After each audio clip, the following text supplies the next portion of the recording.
Hola, hola, mi nombre es Juliana Mateus y si estás por iniciar tu vida laboral o ya estás trabajando, este video es para ti. Últimamente me he enterado sobre muchos abusos que tanto empresas como empleadores están ejerciendo sobre los empleados que tienen a cargo. Esto se debe a la falta de conocimiento que nosotros como empleados tenemos sobre beneficios, derechos y obligaciones que tenemos y nos corresponden por ley. Es por eso que decidí hacer este video, con el fin de dar mi aporte para aumentar la cultura y evitar la corrupción en el ambiente laboral colombiano. Posiblemente los temas que voy a tratar son muy familiares para la mayoría de la población, pero estoy segura que hay personas que desconocen del tema, así que si tú sabes de alguien al que le pueda servir esta información, no olvides compartirla. Por otro lado, si sabes de algo más que consideras que todos los empleados colombianos deberíamos saber, déjalo en los comentarios para que así todos aprendamos. Sin más preámbulo, comencemos. Desde el artículo 22 al artículo 75 del Código Sustantivo del Trabajo podemos encontrar todo lo relacionado con nosotros como empleados, derechos, obligaciones, beneficios, lo que les comentaba anteriormente. Para entablar una relación laboral aquí o en cualquier parte del mundo se necesita de un contrato. Y según el Código Sustantivo del Trabajo, que es el que rige la normatividad laboral en Colombia, se da cuando una persona natural se obliga a prestar un servicio a otra persona, ya sea natural o jurídica. Una persona natural puedo ser yo, una persona jurídica es una empresa. Estando bajo subordinación, es decir, cumpliendo órdenes, y esperando una remuneración a cambio. Cualquier tipo de remuneración será llamado salario. ¿Por qué se dice que cualquier tipo de remuneración? Porque existen varios tipos de salarios. Salario mínimo, los jornales, el salario integral, el salario en especie. Hablemos un poco de el salario mínimo mensual legal vigente para el 2020 en Colombia quedó en 980.637 pesos. Este está compuesto por 877.803 pesos, que es el sueldo base, más 102.854 pesos, que es el auxilio de transporte. Sobre este sueldo de 877.803 pesos, los empleadores tienen derecho a descontarnos el 4% por salud y el 4% por pensión. El pago de este salario es máximo cada mes. No es embargable a menos de que sean por demandas alimenticias o deudas con cooperativas. Ahora, los jornales es el pago que se hace por días. Este pago se debe realizar máximo semanalmente, según la ley. Por otro lado, tenemos el famoso salario integral. No sé ustedes, pero yo conozco muchas personas que están bajo un contrato de trabajo con un salario integral, que es totalmente ilegal, ya que el artículo 132 del Código Sustantivo del Trabajo nos dice que el salario integral para 2020 debe ser mínimo de 10 salarios mínimos mensuales legales vigentes. ¿Qué pasa? Se supone que con este salario a la persona le debe alcanzar para sus necesidades básicas,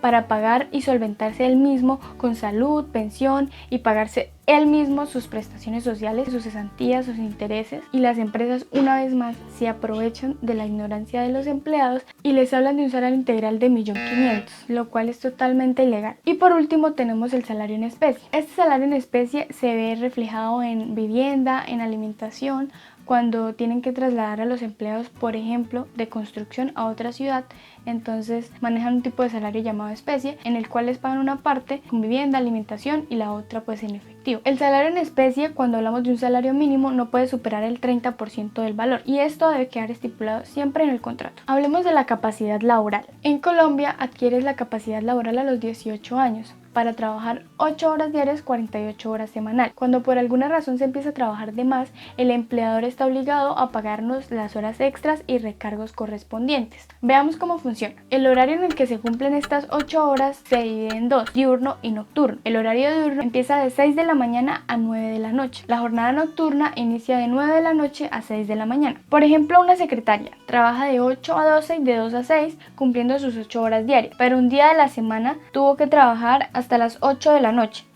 Entonces le tendrían que pagar 2 horas extras diurnas, porque aunque las horas fueron de 6 a 7 de la noche y de 7 a 8 de la noche, estamos hablando todavía del horario diurno. Estos son los porcentajes para horas extras y recargos del 2020. La hora extra diurna equivale a 4.573 pesos. Este valor sale del 25% sobre el valor de la hora ordinaria. Se los voy a simplificar al máximo. Por aquí el salario mínimo y por acá alguien que gane 1 millón. Ahora, la hora extra nocturna es el 75% sobre el valor de la hora ordinaria, corresponde a 6.402 pesos. Cuando se trabaja en jornada nocturna hay un detalle: por el hecho de trabajar de noche se debe pagar además de la hora extra un recargo nocturno, que corresponde al 75% adicional al valor de la hora ordinaria.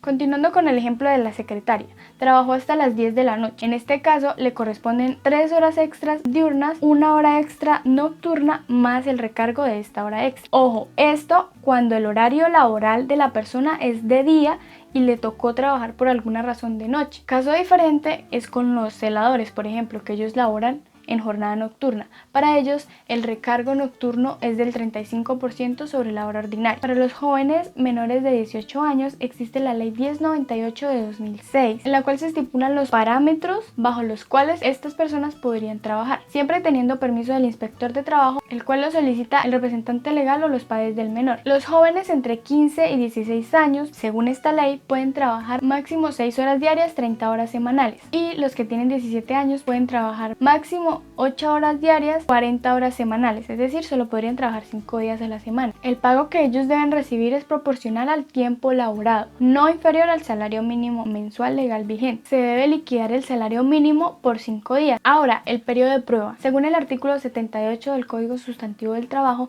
dice que no debe superar los 2 meses. ¿Qué es el periodo de prueba? Es el tiempo en el que el empleador y el empleado, no solo los jefes, sino nosotros, también debemos aprovechar este tiempo para evaluar las condiciones de la empresa y ver si nos adaptamos a ese tipo de trabajo, y para las empresas ver si el empleado cumple las expectativas o las características que se necesitan en el cargo. Otra característica es que no se presume, debe estar estipulado en el contrato. De no ser así, no es válido. Cuando se celebren contratos sucesivos, es decir, los contraten por 6 meses y después volvamos a ser contratados por 6 meses, no se tiene que volver a hacer periodo de prueba. Solo se tiene en cuenta el primero. Les voy a contar un poco sobre la ley 1857 de 2017. Esta nos dice que los empleadores están obligados a otorgar cada 6 meses un día de descanso aparte del dominical, que ya que lo menciono, el día domingo se cancela cuando el empleado trabajó toda la semana y si faltó con justa causa, es decir, con una excusa médica. Entonces, retomando, lo ideal es que el jefe organice alguna actividad para que las familias puedan reunirse por medio de la caja de compensación, un día de recreación. De no ser así, debe concederle el día para que el empleado lo disfrute con su familia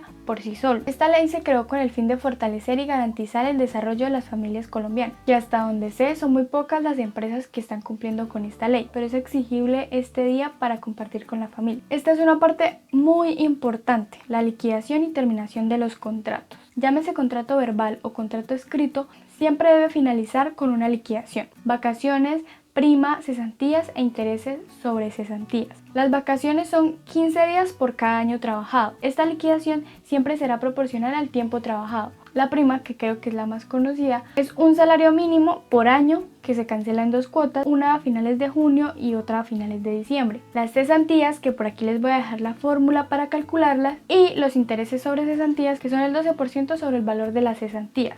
Espero en un próximo video poder explicarles una liquidación de empleados. Esta liquidación se debe hacer el mismo día que se termina el contrato de trabajo. ¿Por qué? Por cada día de retraso el empleador tiene que pagar una indemnización y es legal, es exigible. Y reitero, ningún contrato de trabajo, a excepción del de prestación de servicios, debe terminarse sin una liquidación.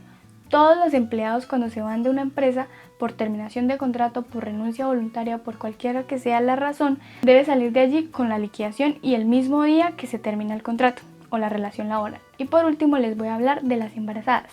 Primero, la mujer está obligada a informarle al empleador en el momento en el que se entere que está embarazada, para lo cual se recomienda sea una carta formal, escrita, que quede evidencia de que se le informó. Después de que le esté enterado, tiene totalmente prohibido despedir a la mujer durante el periodo de embarazo más los 3 meses siguientes al parto, a menos de que haga toda la gestión para demostrar que tiene una justa causa para despedirla, pero es muy difícil que un inspector de trabajo dé una autorización de despido para una mujer embarazada. Las licencias de maternidad son 18 semanas para la mujer, que se distribuyen en una semana preparto y 17 semanas posparto. Para los hombres son 8 días hábiles. La licencia de paternidad está a cargo de la EPS, así que después de nacido el bebé, tienen que acercarse a la EPS y llevar el registro civil antes de que se cumplan 30 días. Otra cosa que es importante y que es exigible es que los 6 primeros meses después de haber nacido el bebé, la madre tiene derecho a 30 minutos en cada jornada para darle de lactar. Cuando se presenta un aborto aprobado por un médico por medio de un certificado, también tiene derecho a licencia y esa corresponde de 2 a 4 semanas después del aborto. Y bien, eso fue todo por hoy. Realmente espero que el video haya cumplido su propósito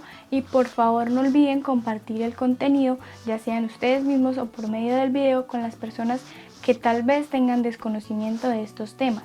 Y si el video fue de su agrado, los invito a que se suscriban en el botón de abajo para recibir más de mi contenido.